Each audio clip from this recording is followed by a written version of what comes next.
Local மட்டும் பார்த்தா போதுமாமா? ஒரு பர்னர் ப்ராப்ளமா இருக்கா? அது எந்த பர்னர்? அதான பர்னர். அதுதான் பாரு கேப் இருக்கு.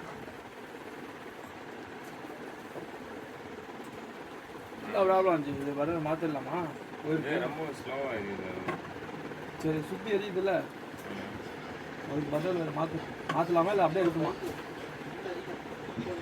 ரெண்டு இருக்கு, ரெடி பண்ணாலும் அந்த பர்னர் லோக்கல் பர்னர் நினைக்கிறேன். குவாலிட்டிக்கு நம்ம ஒரு லேசாக இருக்கும். இந்த பர்னர் கம்ப்ளைண்ட்டாக இருக்குது, சுற்றி எரியுது இருக்குது. பண்ணலாமா வேண்டாமா இல்லை இருக்கிற கம்ப்ளைண்ட் பார்த்து தரணுமா? இது தனியாக பண்ணாங்க. தனியாக பண்ணுறது இல்லை, இது வேறு. இது எடுத்துகிட்டு இதுவுமே வேறு வைக்கணும், அவ்வளோதான். அதுதான் எவ்வளோ அது